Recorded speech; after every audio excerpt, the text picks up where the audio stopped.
गावाचं नाव होतं सायवण. पश्चिम घाटात वसलेलं एक छोटंसं गाव, जिथे हिरवीगार झाडी आणि धुक्याच्या लोटांनी सगळं कायम झाकलेलं असायचं. गावातल्या लोकांना सायवनच्या जंगलात रात्री जाण्याची भीती वाटायची, कारण ते असं म्हणत की रात्री तिथे एक पडदा पडतो. हा पडदा दिसत नाही, पण तो तुम्हाला वास्तविकतेपासून दूर घेऊन जातो.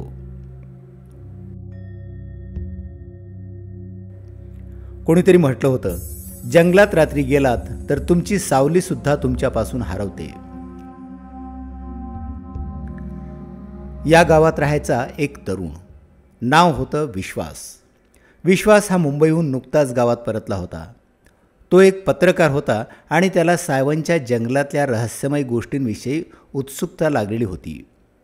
गावकऱ्यांनी त्याला अनेकदा सांगितलं, विश्वास, त्या जंगलात जाऊ नको, तिथे काहीतरी आहे जे माणसाला परत येऊ देत नाही. पण विश्वासला या गोष्टी खोट्या वाटायच्या. त्याच्या मते ही फक्त अंधश्रद्धा होती. त्याने ठरवलं की तो जंगलात जाऊन सत्य शोधेल आणि त्याचा एक व्हिडिओ बनवेल, जो त्याच्या यूट्यूब चॅनलवर अपलोड करेल. एका रात्री विश्वासने आपली कॅमेरा बॅग घेतली.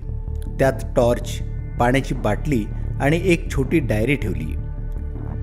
गावातल्या काही लोकांनी त्याला थांबवण्याचा प्रयत्न केला, पण त्याने कुणाचंही ऐकलं नाही. रात्री 11 वाजता तो जंगलाच्या दिशेने निघाला. जंगलात प्रवेश करताच त्याला एक विचित्र शांतता जाणवली. झाडामधून येणारा वारा, पानांचा खसखस आवाज, हे सगळं थांबलं होतं. फक्त त्याच्या पावलांचा आवाज ऐकू येत होता. काही पावलं चालल्यावर त्याला एक छोटंसं मंदिर दिसलं. मंदिर जुनाट होतं. त्यावर झाडांच्या मुळाचं जाळं पसरलं होतं. मंदिरात एक मूर्ती होती, पण ती मूर्ती कोणाची हे काही समजत नव्हतं. मूर्तीच्या चेहऱ्यावर एक विचित्र हास्य होतं. विश्वासने कॅमेरा काढला आणि रेकॉर्डिंग सुरू केलं. मित्रांनो, हे आहे सायवनच्या जंगलातलं रहस्यमय मंदिर. इथे कोणीच येत नाही, पण मी तुम्हाला दाखवणार आहे, यात काहीही भयंकर नाही. त्याने हसत हसत कॅमेरा मंदिराच्या आत फिरवला, पण त्याला अचानक काहीतरी विचित्र जाणवलं. कॅमेऱ्याच्या स्क्रीनवर मूर्तीचं हास्य बदलताना दिसलं. एका क्षणी ती हसत होती, तर दुसऱ्या क्षणी तिचे डोळे रिकामे दिसत होते.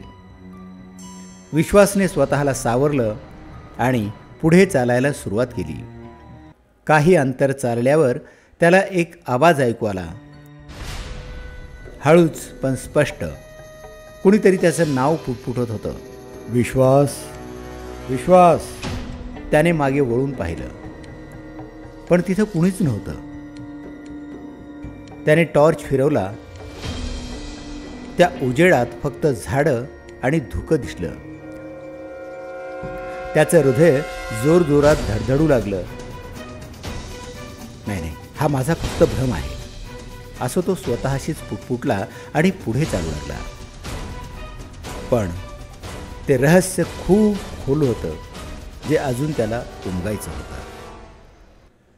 जंगलात अजून पुढे गेल्यावर त्याला एक झोपडी दिसली. ती इतकी जुनाट होती की ती कधीही कोलमडून पडेल असं वाटत होतं. झोपडीच्या दारावर एक चिन्ह बनवलेलं होतं, जसं कोणीतरी रक्ताने काढलेलं चित्र असावं. विश्वासला भीती वाटली, पण त्याने कॅमेरा चालू ठेवला. मित्रांनो, ही झोपडी इथे कशी आली याचा उल्लेख गावात आजपर्यंत कोणीच केला नाही, तो कॅमेराला म्हणाला. त्याने त्या झोपडीचं दार हळूच उघडलं. आत अंधार होता. टॉर्चच्या प्रकाशात त्याला काही कागद दिसले. त्याने ते उचलले. त्यावर मराठीत लिहिलं होतं, जो येईल तो परत जाणार नाही, पडदा त्याला गिळेल. हे वाचून विश्वासच्या अंगावर काटा आला. त्याने कागद खिशात ठेवला आणि झोपडीतून बाहेर पडायला निघाला. तेवढ्यात दार बंद झालं. एक जोरदार आवाज झाला आणि त्याचा कॅमेरा बंद पडला. तो ओरडला, कोण आहे? कोण आहे तिकडे? दार उघडा. त्याला कुणीच उत्तर दिलं नाही. त्याने दारावर जोर लावला, पण ते दार उघडलंच नाही. अचानक त्याला झोपडीच्या कोपऱ्यातून एक हलकासा आवाज आला, जणू कुणीतरी हसत होतं. त्याने टॉर्च तिकडे फिरवला. तिथं कुणीच नव्हतं. त्याच्या टॉर्चच्या प्रकाशात एक सावली भिंतीवर दिसली. ती सावली त्याची नव्हती. ती एका स्त्रीची सावली होती, जिचे केस लांब आणि पसरट झालेले होते. विश्वास घाबरला. त्याने धैर्य गोळा केलं आणि झोपडीच्या खिडकीतून बाहेर पडायचा प्रयत्न केला. खिडकी लहान होती. तो कसाबसा बाहेर पडला. बाहेर येताच त्याला जाणवलं की जंगल बदललेलं आहे. झाडं आता जास्त जवळ आली होती आणि धुकं इतकं दाट झालं होतं की त्याला हातापुढचंही दिसत नव्हतं. त्याने कॅमेरा पुन्हा चालू केला, पण त्या कॅमेऱ्यात फक्त काळी स्क्रीन दिसत होती. काय चाललंय? काय होतंय हे? तो स्वतःशीच पुटपुटला. तेवढ्यात त्याला पुन्हा तो आवाज ऐकू आला, विश्वास. यावेळी तो आवाज जवळून आला होता. त्याने मागे वळून बघितलं आणि त्याला एक आकृती दिसली. एक स्त्री, लांब केस, पांढरे कपडे आणि चेहरा धुक्यात लपलेला. ती हळूहळू त्याच्याकडे येत होती. विश्वासने पळायला सुरुवात केली, पण जंगलात कुठे जायचं हे समजत नव्हतं. त्याला वाटलं की तो गावाकडे परत चालला आहे, पण प्रत्येक वेळी तो पुन्हा पुन्हा फिरून त्या मंदिरासमोर येऊन थांबत होता. विश्वास थकला होता. त्याचं शरीर आणि मन दोन्ही थकले होते.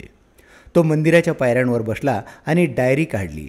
त्यात त्याने लिहिलं, जर कोणाला ही डायरी सापडली तर जंगलात येऊ नका. इथे काहीतरी आहे जे तुम्हाला परत जाऊ देत नाही. त्याने डायरी तिथेच ठेवली आणि पुन्हा पळायला सुरुवात केली. पण यावेळी त्याला गावाचे दिवे दिसले. तो आनंदाने ओरडला आणि गावाकडे धावला. जेव्हा तो गावात पोहोचला तेव्हा गावकऱ्यांनी त्याला विचित्र नजरेने पाहिलं. त्यांनी विचारलं, विश्वास, कुठे होतास तू? विश्वासने सांगितलं, मी जंगलात होतो रात्रभर. पण गावकऱ्यांनी त्याच्याकडे आश्चर्याने पाहिलं. विश्वास, तू गेला होतास ती ही रात्र नाही, ती 7 दिवसापूर्वीची रात्र होती. तू 7 दिवस कुठे होतास? आता मात्र विश्वासला धक्का बसला. त्याने आपला कॅमेरा तपासला, पण त्यात काहीच रेकॉर्ड झालं नव्हतं. त्याच्या खिशातला कागदही गायब झाला होता. पण जेव्हा त्याने दुसऱ्या खिशात हात घातला तिथे त्याला एक डायरी मिळाली. त्याने ती डायरी उघडली तेव्हा त्यात एक वाक्य लिहिलेलं होतं, विश्वास, पडदा उघडला आहे. आता तू आमच्यापैकी एक आहेस.